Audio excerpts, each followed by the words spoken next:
สองสาวเพื่อนนะจะมีงานแต่งได้เร็วๆนี่เลยทุกคนเลยเทศงานนี้ล้อน้องคนนี้สิแต่งงานนะข่าว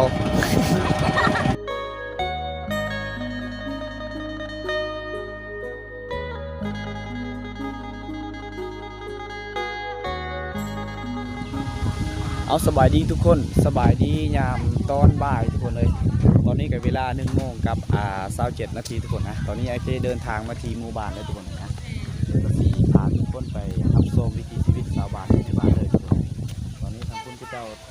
กำลังสอบน้ำมาดามอยู่นะไปไอเจจะพาไปดูผมเละใจหน่อย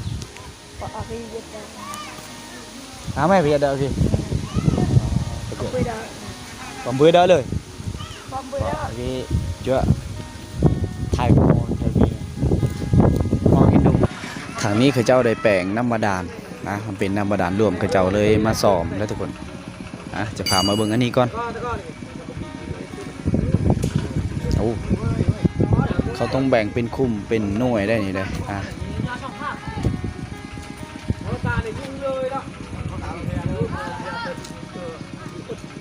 มันเบิ้ลล็อกกัน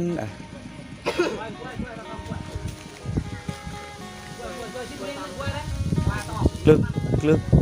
cứ đưa thằng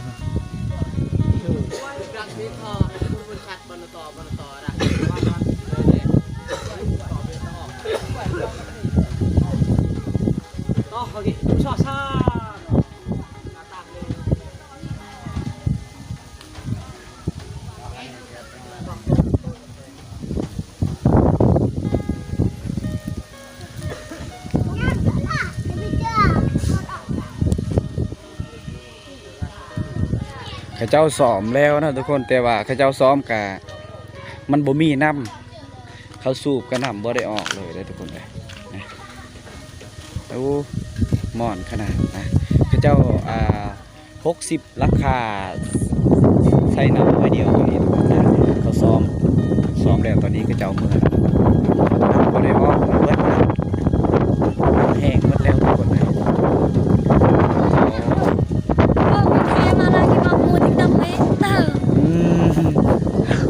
เพิ่มย้ำlagi di YouTube sah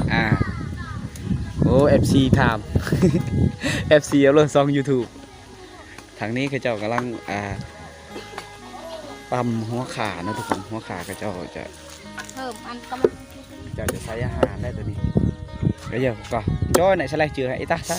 หน้าถือสไลด์ดังเนาะจิ๋วจะมีเป็นน้องแกรนบุยเด้อเบียร์ละเบอร์เอาไหม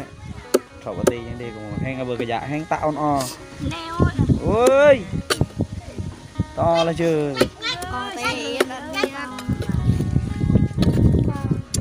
ก็แล้วก็ใส่เจี๊ยบใส่ที่ยัง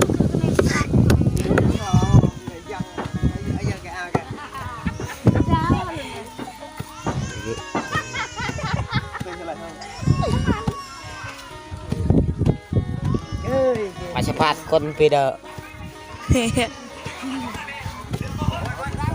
ป่านเรื่องพวกหมายว่าได้ชับได้ยังชับเดี๋ยวกันนะช่างก็อยู่กระจังน่ะเล็กกระจังมึงต้องมีมึงเกิดจ้าเถอะกูอาจจะคือน่าจะเจอเลยหมอไอ้ตัวเมื่อยเราไม่เจ้าที่ฟ้องดีจุดอะไรตีสองเด็กมา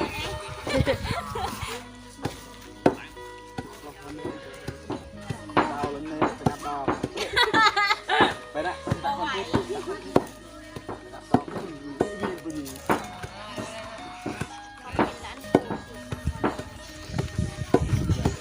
นี่ชื่อนี่แกมันจะทายได้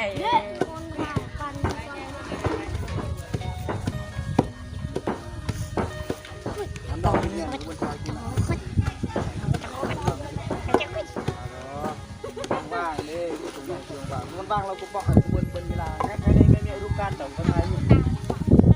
ตักก็บอกต้นเดียว2 ครั้งเลยอะไรวันนั้น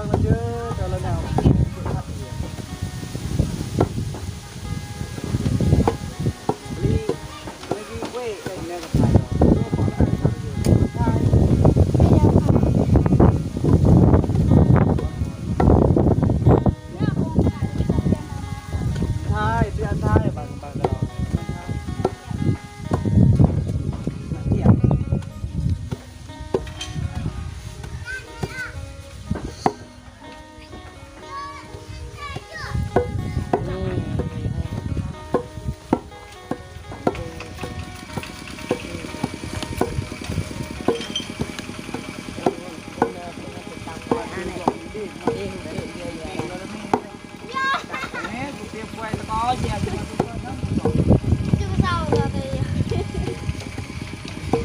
có đông rồi thì มือแดง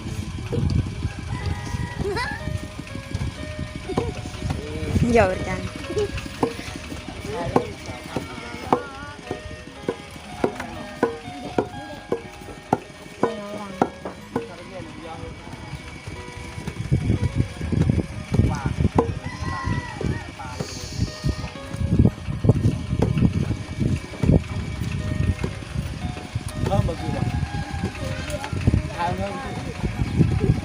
bảo vệ ai cho nó con buông nó ăn nó lay buông nó ăn theo ta mới sao ngá tăm đi dài chỗ chôn mình dọc được qua đây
năng leo phía với thành phía nào học viện đi là tên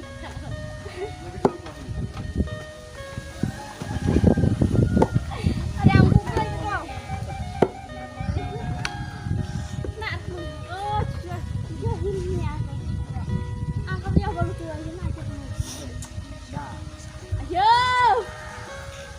đà cái lấy cho coi này đang đi cái đó này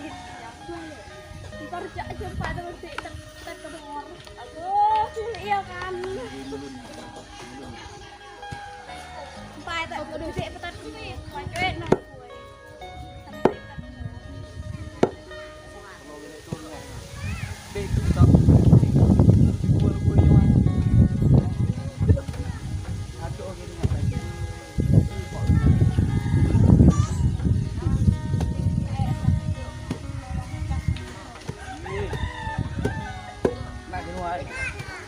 เอาทุกคนเลยไอเคได้เฮ็ดสวยเขาเจ้านะเขาเจ้าตำหัวข่าตำอีหยังก็คือเครื่องประกอบเขาเจ้าจะเฮ็ดกินนั่นแหละเพราะว่าอยู่ในเฮือนหลังนี้อาจจะมีงานดองภายในอีกอย่าง2 มื้ออีกอย่าง2 มื้อไอเคจะได้ถ่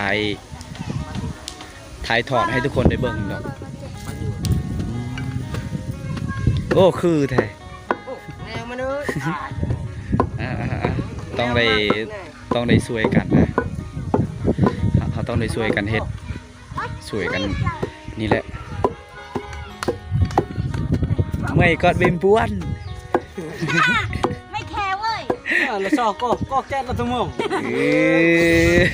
เงียบเงียบเงียบไปเงียบกลมป้วนหรือรุ่นเริ่มแม่เหอะมันป้วนก็เลย Min cho là min, min cho là min.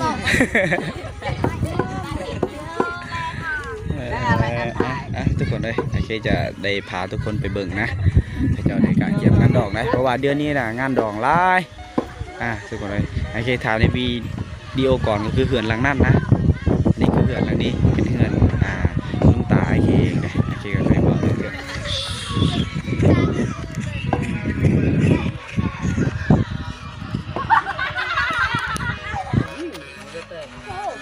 เดี๋ยวเจ้าได้ตำช่วยกันหลายคนนะเพราะว่าไอเคต้องได้ย้ำอีกครั้งทุกคนเลยคือเจ้านี่คือเจ้ามาคอแห้งนะให้สวยงานเฮ็ดอยู่เฮ็ดกินนี่แหละกะเกี่ยมยังนั่นนี่กับสัวสำหรับข้าเจ้านี่แหละตักหนอกตักน้ำมันเป็นงานกะเกี่ยมเขากะเกี่ยมแต่เมื่อวานนี่ได้ตัวนี้นี่แหละเหือนหลังนี้แหละที่มีกะเกี่ยมนะ เขาจะเอาแบบผู้บ่าวผู้สาวนี่เด้นะเฮ็ดเวียกแบบกระทันหันการตำมักพอกมักเผ็ดข้าวขอกข้าวคั่วอย่างที่ทุกคนได้เห็นในวิดีโอก่อนนั่นแหละทุกคนเลยนะมีแต่สาวๆเขาเอาอยู่ในเขตนี้คือเฮือนสารกระเจ้าเลยนี่เป็นบอลกระเจ้าปลูกหอมบัวอยู่นี่นี่เราเข้ากระเจ้าจะแม่นทรงเดิมทรงอย่างทุกคนตอนนี้ก็กระเจ้าได้ตำแรกแล้ว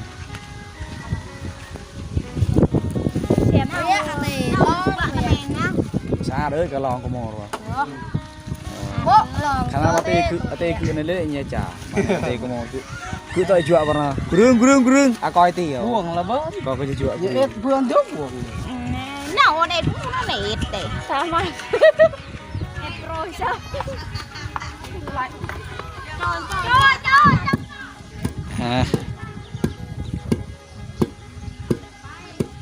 ต้องได้เฮ็ดช่วยกันสำหรับหัวขาจะตำแรกแล้วได้ทุกคนเลยนี่โอ้บวงบ้านลำเลยแหลกสำนี้ก็ถือว่าโอเคนะอีกยัง2 มือก็ถือว่าเราได้ซอยจุทุกคนเลยนี่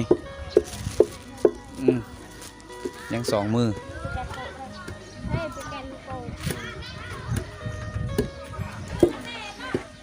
ไปด้านไหนด้วยจะป้าละแกขมันเลย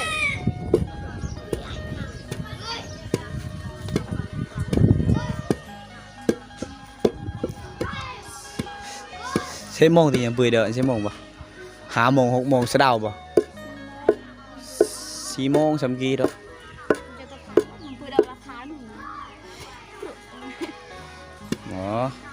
บ่แล้วตอนนี้กำลังตำข้าวครัวอยู่เลย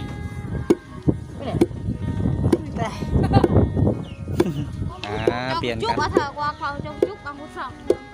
นช่วยกัน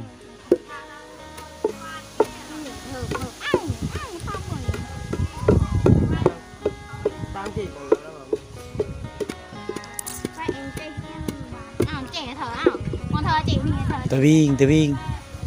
จนเจ๊ตะกี้เสียเมียดก็ได้ไปตะวิ่ง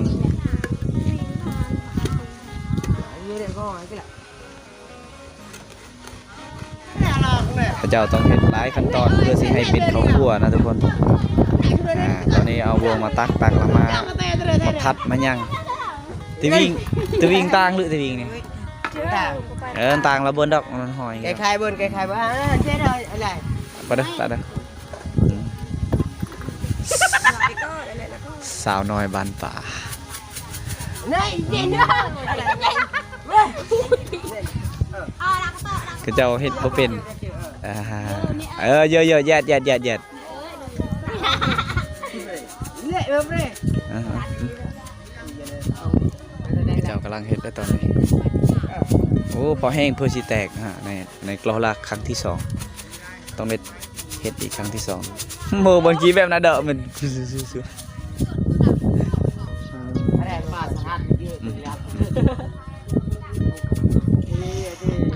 ต้องได้เขย่านะให้เขย่าให้โอ้ที่ยังบ่ทันแรกเจ้าจะตำคืนโอ้ได้ที่แรกเขาจะเอาเจอแล้วซ้ำกี่แปะตำรมราบให้จากระเรียบก็ทำอย่าตะยอมเลย Cơ, chứ bốc rửa đỏ Một lần ba bơ xem này là một ทำไปแต่ก่อนเอาที่เอกยะไปกันเอาไว้ยัน Giảng mà กระเต้าไปไงบ่ห่วมบ่หอมเด้เขาเจ้าว่าหอมให้เคถามว่าหอมบ่เขาเจ้าว่าบ่ห่วมมันก็คือหอมนะทุกคนตอนนี้น้องคนนี้มาตำอีกเป็นหอม2เลยนี่ นี่อุกไก่ทางป่ะ มีแกรลี Chơi à nó cho หายสับ แม่เท่าจะไปตักน้ำได้ดิ4-5 ตุกทุกคนเลยโอ้ย่างไปพุ่นแหละทางนี้ก็กำลังทำงานอยู่อีก1 ชั่วโมงก็จึงสำเร็จงานเขาเจ้าเวียกเขาเจ้านะถ้าอีก2 มื้อก็ต้องได้กินอาหารแล้วเนาะต้องจัดไว้ให้ งู ขาดบ่ได้ก็คืองัวได้ทุกคนเลยนะงัวกับควายมันต้องมีเลยอันนั้นคือเป็นฮีตของที่สำคัญฮีตของประเพณีที่สำคัญเลยนี่เป็นเจ้ากะเกียมจะกินอันนั้นแหละจะเฮ็ดอันนั้นแหละตัวนี้เอาไว้เฮ็ดลาบลักๆอาหารชาวบ้านเฮานี่ก็คือเจ้าต้องได้เฮ็ดลาบหมดเลยเฮ็ดลาบเฮ็ดเพียหมดเลยทุกคนเลยนะแล้วก็ต้องเอาเดี๋ยวกินดิบหมดเลยกินดิบแน่กินนั่นแดนะกินดิบกินซุปทุกคนเลยนี่แหละสิ่งที่สำคัญคือเจ้าต้องการเกียมก็คือโมซิคาอะไรกับข้าวคั่วมักเพชรนะก็ต้องได้ลายโรดมักเพชรเมื่อกี้ไม่เตียวก็ชื่อเตียวอยู่อ่ะ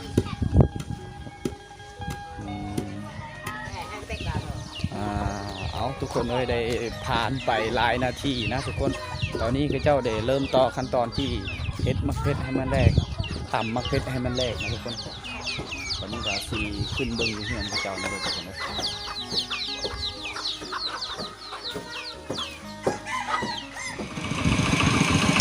ข้าเจ้าจะไปตักน้ำได้น่ะได้ทุกคนเลยหลังจากที่ข้าเจ้าตำมักเพชรตำข้าวคั่วตำอย่างนะหลังจากข้าเจ้าที่กินข้าวแล้วตอนนี้ข้าเจ้าก็จะไปหาตักน้ำทุกคนเลยมาไอ้เกจะได้พาทุกคนไปเบิ่งข้าเจ้าตักน้ำนะสวัสดีเด้อไปยัดดาวเทคือระยะเฮ็ดปอ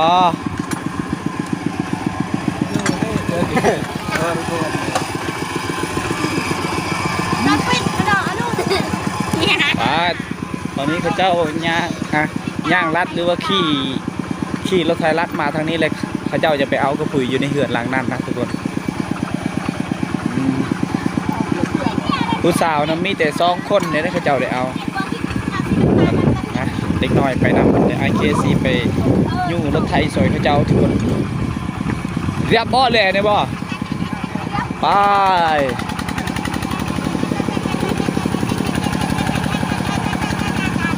เล่งคืนนะนี่แหละงานดองที่ขาดบ่ได้ก็คือน้ำไม่ได้ทั้งหมดเลยมันต้องมีน้ำนะพระเจ้าจะใส่มีน้ำมีอย่างทั้งหมดนะไอ้ที่จะนำไป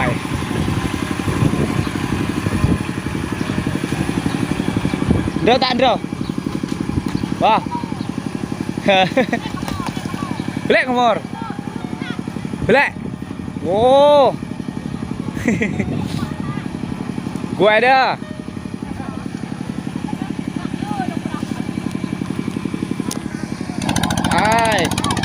โอ้ข้าเจ้าได้เบิ้ลเลข2เลยเด้มาเบิ้ลเลข2เลยทุกคนเลยอันนี้นะข้าเจ้าไปเอากระพุยอยู่ในเหือนอันนี้เหือนเข้านี่ได้ทุกคน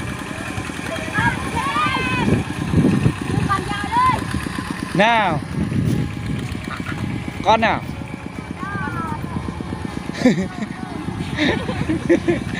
วีก้อน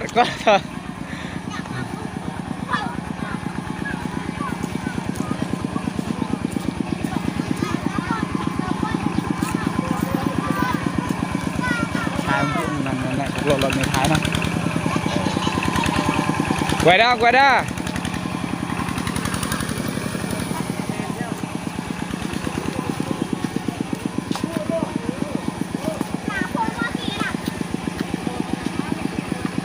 ไปแรกกับพู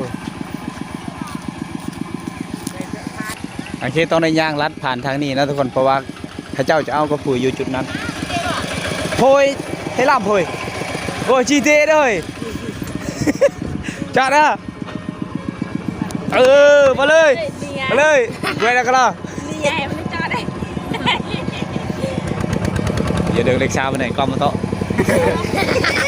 อยู่สุดเลือดจ้ะมันยาวจีเต้เราไปก่อนไหมมันนอไปก่อนแสดงไม่ต้องบนดองน้องได้เล็กช้าด้วยกันละกวยได้กันละ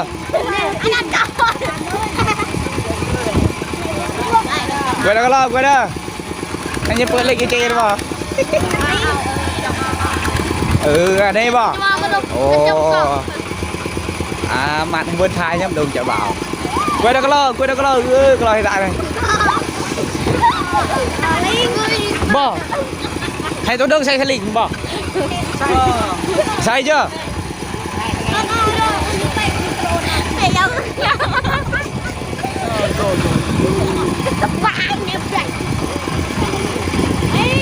chưa cửa xe ngắt rồi sao thì khi rốt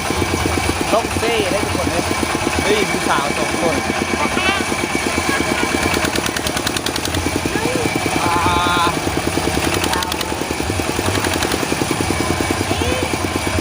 ยายมันกระนำโผล่ไม่ได้เด็กเบรกเหรอหนักเหรอ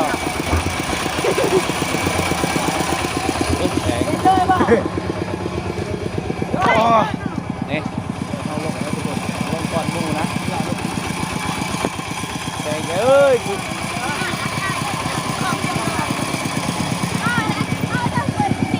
บอลเก่าทุกคนเลยนะบอลที่ถานำลงเซ่ถาบักได้ถึงเลยถาเหือบักเหือใหญ่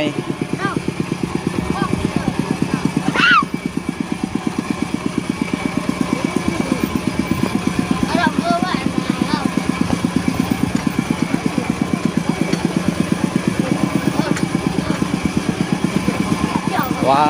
วทุกคนเลยในที่สุดเราได้ลงหอดน้ำเสนะ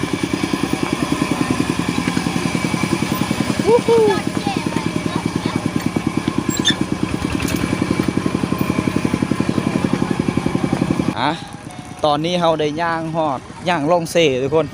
โอ้เขาจะจอดรถไว้ โคตรตึงเลยทุกคนเลยนี่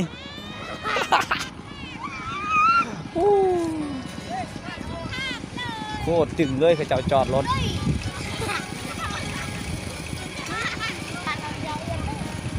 เดี๋ยวเขาตีย่างโอ้ย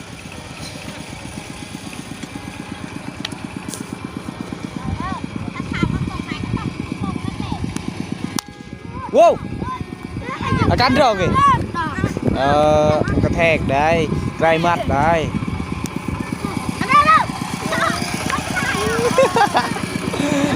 ใครหยอกน้องเพื่อนนะ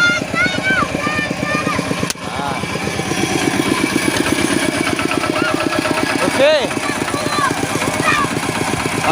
น้อง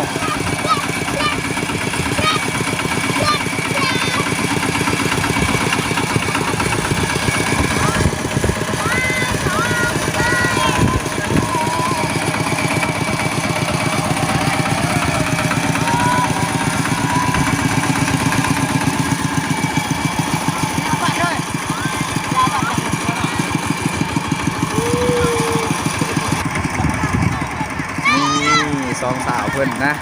น้องคนนี้กำลังสีมีงานแต่งในไว้นี้แหละนี่กำลังจะมีงานแต่งในเร็วๆนี่เลยทุกคนเลยเทศงานนี้ตอนน้องคนนี้สิแต่งงานนะโว้กรอกขนาดเลยขาว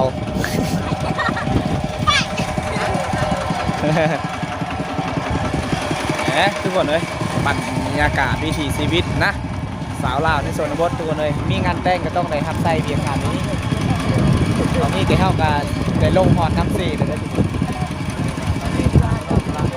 พักนำยู่ตอนให้มันเต็มกระปุกตอนนึงมัดเชือกไว้แล้วแต่ยู่ขึ้นกระบังซีไปแล้ว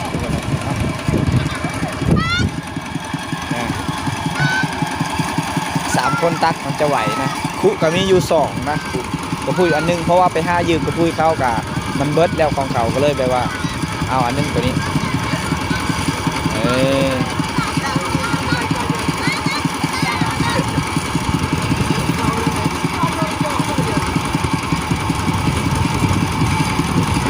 เขาติดไว้เลยเราถ่ายให้เลยทุกคนเลยพระเจ้าจะบอได้หมอดเลยปกตินี่ปกติต้องเป็นกุโมรวะเย็ดเด้อในกุโมรวะเมียดทุกคนเลยอันนี้วัดมาล้างตีนได้เนี่ยมันเป็นมาตักน้ำได้ทุกคนผมมาหน้าเมฆหลดเนี่ย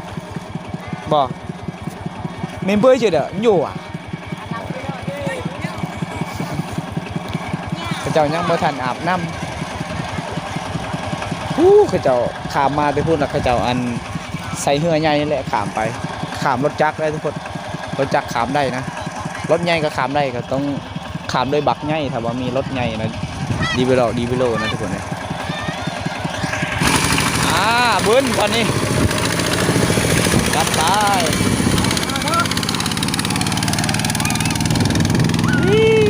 2 คนมานี่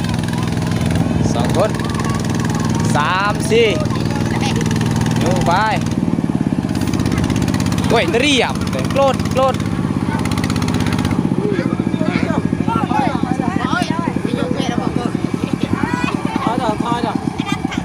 เปาะเลยโกรธเลยเหรอ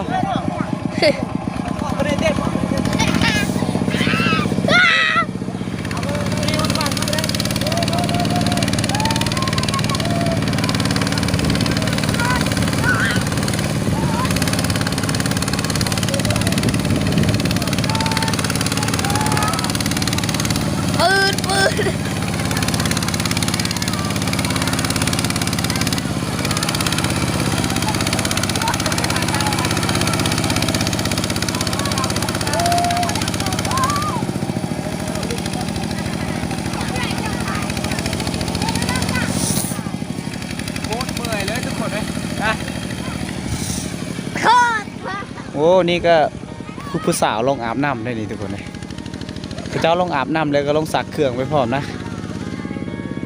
เขาถือขู่มาเบิ้งน้องเพิ่งกำลังตัก กำลังตักน้